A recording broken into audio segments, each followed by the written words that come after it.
Let me tell you something that should keep people awake at night, but somehow isn't even making it into the conversation. Everyone is still debating whether the United States should escalate further with Iran, whether this strike or that strike was justified, whether the administration is being too aggressive or not aggressive enough. And while that debate plays out in the usual places with the usual voices, something else is happening underneath, something that doesn't show up in the headlines or the official statements. Because here's the truth that no one wants to say out loud. The question is no longer whether America will make a mistake. The question is whether the mistake has already been made. And the man who understands this better than anyone is sitting in Moscow, watching the whole thing unfold with the patience of someone who has been waiting for this exact moment for years. Let's rewind just enough to see what actually changed. Because most people are still operating under the assumption that this is a controllable situation, that the United States can dial up or dial down its involvement based on calculations of interest and risk, that there is still a knob that can be turned in either direction. But that assumption is built on a view of the conflict that stopped being accurate several escalations ago. What we are seeing now is not a series of discrete decisions that can be reversed or adjusted in isolation. What we are seeing is the emergence of momentum. And momentum, in a strategic sense, is when the logic of the situation begins to override the preferences of the people who are supposedly in charge of it.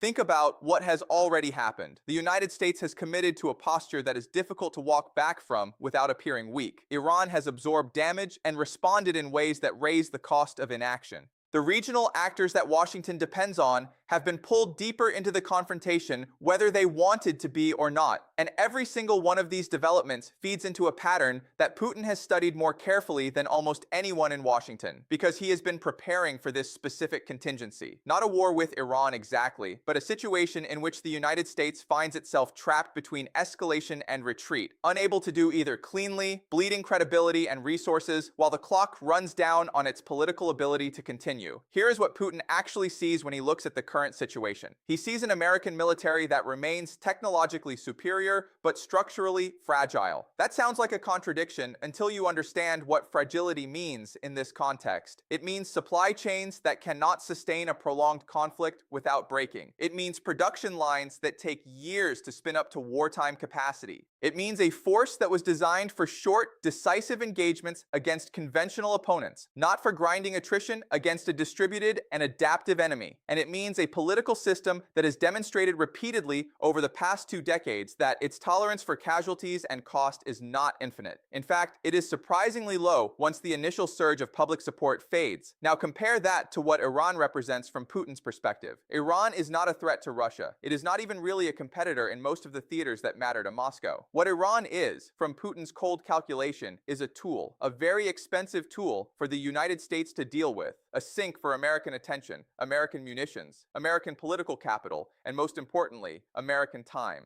Because time is the one resource that the United States cannot manufacture more of.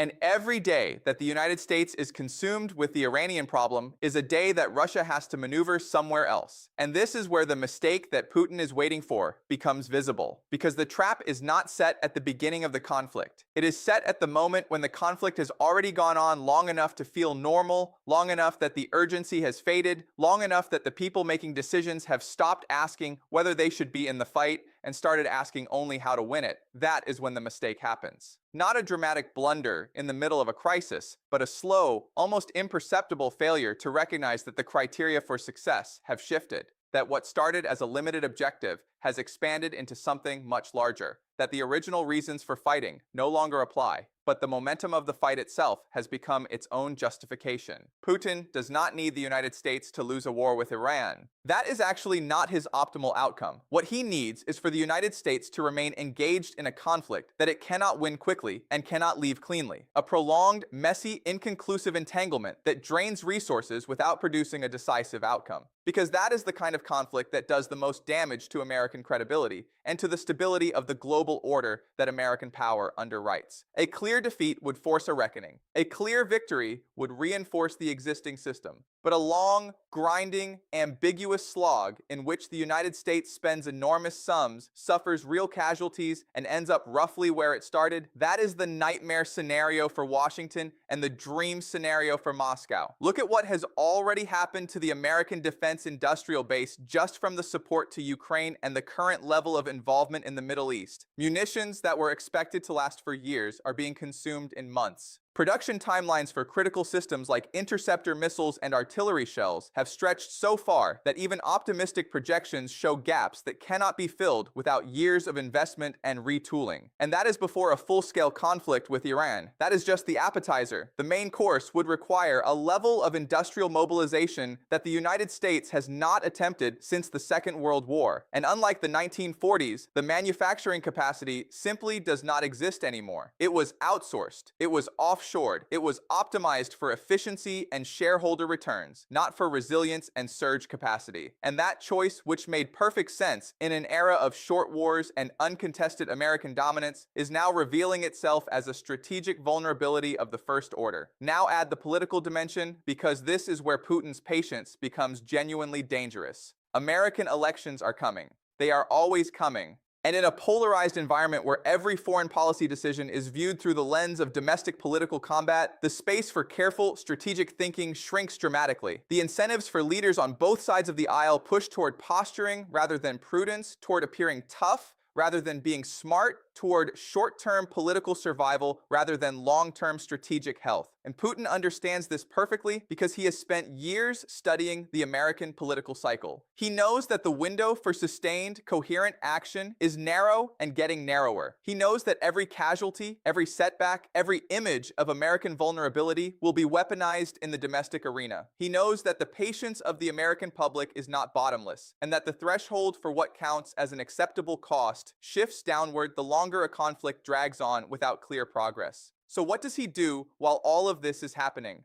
The answer is surprisingly simple. He does not escalate, he does not provoke, he does not give the United States an excuse to rally around a common enemy or to justify even greater mobilization. Instead, he waits. He lets the existing dynamics play out. He watches as the United States gets pulled deeper into a conflict that offers no good exit. He focuses Russian resources on Ukraine, where the absence of American attention creates opportunities that were not there before. He strengthens ties with countries that are watching the same situation and drawing their own conclusions about the reliability of American power. He positions Russia not as an aggressor, but as a stable alternative in a world that is becoming visibly more dangerous. And here is the piece that does not get enough attention. The damage from this mistake, if it has already been made, is not reversible in the short term.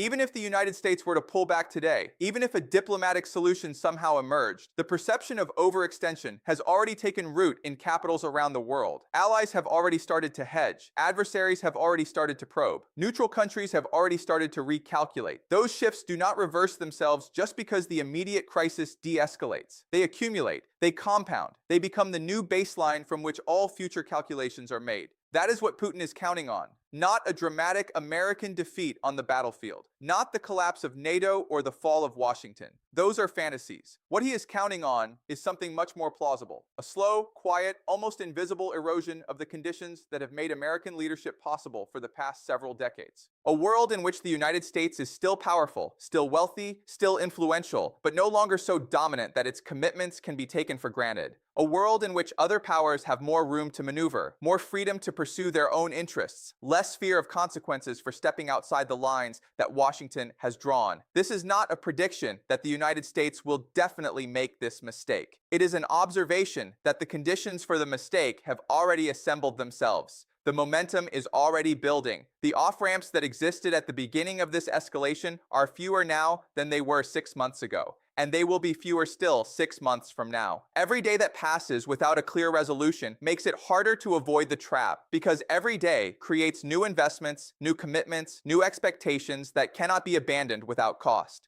And the longer the conflict continues, the more the internal logic of the situation takes over, pushing toward greater escalation, greater involvement, greater risk. The real question is not whether Putin wants this to happen. He clearly does. The real question is whether anyone in Washington is willing to say out loud that the United States might already be too late to avoid it, because acknowledging that would require admitting that the current trajectory is leading somewhere dangerous. And that admission would demand action, not just words. It would require making choices that are politically painful in the short term to avoid catastrophe in the long term. It would require stepping back from a conflict that has already generated enough momentum that stepping back looks like weakness. And that is the trap. That is always the trap. The thing that would save you is the thing that looks most like losing. So you don't do it. You stay the course, you double down. You convince yourself that just a little more pressure, just a little more time, just a little more commitment will finally produce the outcome you have been waiting for. And all the while, the man in Moscow watches and waits and smiles because he has seen this movie before. He knows how it ends, and he is very, very patient.